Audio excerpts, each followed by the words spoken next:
and think about how I'm about to turn this into $1 billion. Now, don't get me wrong. First thing I did do was I started me a clothing company, and I was flipping, right, pennies on the dollar. So I take me $100, $200, start me a drop shipping business selling clothes, or go out there and literally hustle the clothes. Like, I literally would get out my car and I would go hustle every day, driving around, you understand me, seeing who wanted to buy my clothing. So when I see laziness today, I don't give it no excuse. I don't give it no never mind. So yeah, I might be sometimes talking at the level that I'm at when I'm talking to people about higher investment levels and roads, but I started off with the hustle. I started off with the hustle. You understand me? That if I don't have much, I'm gonna go in and I'm gonna hustle my intellectual property, or I'm gonna go work for somebody else that got some. So, you know, and it ain't just about a t-shirt company. You could start a sock company. You can start some drawers. You can start glasses. It's really anything that you can sell. You can go on Alibaba right now and go source, right, different products that you can sell and start hustling, right? You can do other people's money, OPM. You understand me? Taking pre-orders. You can go back to the basic with some of these things, and I think some of these things are what we miss out on, right? Like, there's some of you all that may have artistic skills that you can start selling prints and you can start selling NFTs of, right? And instead of you stopping to start at your level, you complain about people teaching above your level. Oh, I can't do this, I can't do that. But that's not where you at right now. Start where you at step 1, go to step 2, go to step 3, go to step 4, go to step 5, and continue to climb. You understand me? Now, if you're smart enough to put together a very superior and solid business plan, study an industry for months, make sure you got it solid, make sure you understand it, because that's one thing we did. We taught the business class, or teaching people actually how to write a business plan. Like, I really want to go back to the basics of some things, because I think that some of the message get lost because a lot of people haven't graduated. Like, and sometimes I'm speaking to the graduate students that took my previous courses, that took previous classes and been with me for years and know how I've been rocking and how I've been teaching. And every time I learn something, I teach something. You understand me? Every time I do something, I teach the experience of it so that other people can gain that experience and earn as well. You understand me? Glasses around. You understand me? And every time I go somewhere, people always asking me, Keys, where you get your glasses? And I never tell them because I don't work for that brand. You feel me? But my goal right now is trying to eliminate excuses, especially in this dire time that we living in. Like, right now, stocks are down. Crypto is down. But if you're not invested, then that doesn't even affect you. If you're not invested, you're not affected. So you're not even thinking anymore, not even caring. But times like this make people not get into them. Times like this make people scared. Instead, this is the best times to buy. You understand me? I'm down, and the stock play like 15,000 right now. You understand me? I'm down in my portfolio right now. Some percentages is crazy. But I'm not tripping because my goal is to consistently earn. I'm not worried about the stuff that's down. I'm worried about consistently creating income, having equity and capital that I can leverage. So I believe that, number one, everybody should have cash on hand. Inflation is at dangerous levels. I told y'all that the inflation model was old, that they're utilizing, right? And the feds be putting out these numbers, but those ain't real numbers. The numbers are somewhere much higher in the 12, 13, 14, 15%. You understand me? I would not play around with this right now. And you have to understand how dangerous that is, that prices everywhere are going up. They talk about supply chain issues, but the reality of it is that's an excuse for them to be able to raise their prices. They got to continue to meet their pricing quotas or their earning metrics. You feel me? And so, Shantae, listen, I'm about to drop you out of here because you got a very negative attitude. So if you do something else negative, here's the thing with everybody that tap in, man. I told you I'm choosing violence all year, so I don't feel like I need to save anybody. Only those who want to tap in and save themselves. So if you don't want to be here, don't be here. But if you go be here, be respectful and be supportive. And that's it. That's my rules. That's it. And any other energy, throw it away. All right? You know what I'm talking about? So I'm really trying to get people to get to that understanding, man, to get to this mindset where we got better principles. You feel me? And we understand this game that they playing on us on a daily basis. You feel me? Like, I can tell you what I do, but it might not work for you. But my risk tolerance is higher, though. You feel me? My risk tolerance is very high. So I might do something to where I can invest in crypto as it's going down. I can invest in stocks as they going down because I'm looking at them from a 5 to 10 year window, where most people think that they got to get a return in the next 2 to 3 months.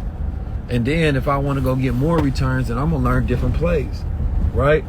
I'm going to learn where I can go take my crypto, instead of having to spend it, I'm going to get a loan against it, borrow against it. You understand me? Take that money, buy another asset, and have that asset making me money. Take that money, and then I'm going to go pay back the loan on the crypto, right? And there's so many different plays and strategies, and we're going to go over so many different ones. I think I'm going to try to figure out 19 different strategies. I'm going to do a course where it's just 19 strategies that a person can use. So, when you talk about cash on hand, I think you should at least have a year's worth of cash on hand to pay for all of your expenses, bills and everything. If everything just stopped, if no money was coming in, everything went bad, at least have a year, right? Work your way up to a year. That's if you want to have a savings goal, have that on cash on hand, right? Now, for me, I want to have 6 years on hand. I want to have 6 years on hand. That's my goal. They used to tell you 6 months, but you got to take all of those old models and you got to 10x them.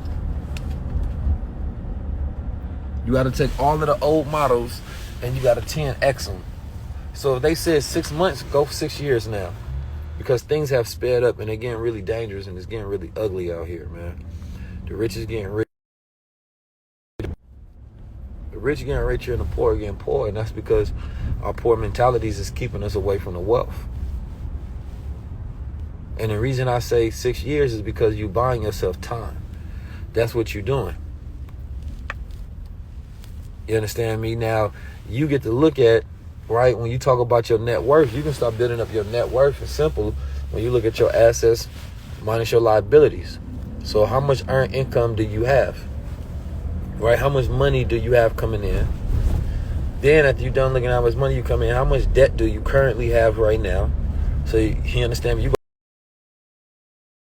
go minus that debt, right? And then how many assets you own, right? And assets can come in many different ways. Whether you own gold, whether you own stocks, whether you own crypto, whether you own a car. Not talking about leasing a car, owning a car, right? Like, there's different ways. So you would count the true value of that you would be able to leverage, and then you would plus and minus, and it'll come out and equal what your net worth currently is. And then from there, once you get your base model, whether you're in the negative or whether you're in a positive, what you start doing is you start investing and you start buying, right? Buying a net worth, right? Now, people do this through insurance, right? People do this through, the assets that they have under their management. They do this through investing. They do this through business. Because even your business is an asset if your business is making a certain amount of money per year, right? So once you learn how to properly evaluate yourself, then you have the ability, you know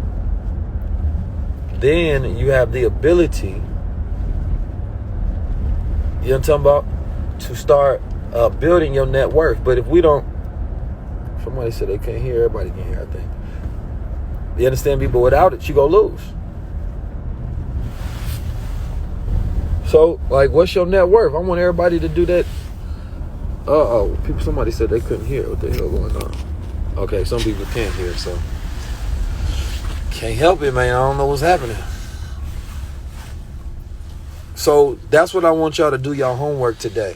You ain't got to tell me what your net worth is, but you need to know, right? And then go look at the household income of your family. So if you want to do a business meeting with your family, that should be the business meeting. Sitting down, figuring out what is the net worth of my family. And from there, we strategize to figure out how we can increase the net worth. And just by focusing on net worth, you're going to increase it because your habits are going to start changing, right? Towards more appreciative things, towards more asset building things. Like when you sit down with the family, now y'all going to become more asset conscious, more wealth conscious, where it's like, oh snap, if we need to own a car together, we can go buy a car. We can go get a loan from get a car. We can take that car as a family. We can put that on Turo. Somebody in the family manages that. Like AUM, I sat down with my hedge fund manager, mate, and he manages $150 million, and he was giving me a breakdown of the game of how it operates. And what I believe is that you can take some of those macro models and you can put them into micro situations. Or you don't have to be a hedge fund manager, right? But you can start managing your family like a hedge fund.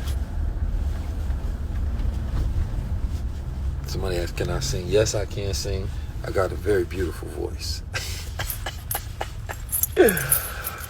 But that's the game that I want to bring to y'all. And I think that might be the first episode that drop on High Level Conversations. Is going to be different. You understand me? Like, that's what I'm trying to work out with my family right now. I got them all. I got most of the family working for me, and they want to work and really trying to sit down and figure out a position for everybody. And either you play your position or you don't. You understand me? I give you a chance. You play your position or you get kicked out the family trust. You get kicked out the family fund. And it's really that simple. You understand me? What's the buying power of your family? That's where I want to go, and that's going to be a new course. That's going to be a whole new thing that I teach, right? Increasing your net worth and the buying power of the family, right? Where we go teach how to create trust and the whole nine. So it's really going to go from the basics of setting you all the way up, right? Where you have no excuses, because we're going to lace out the whole blueprint. Thank y'all, because y'all just gave me a great idea.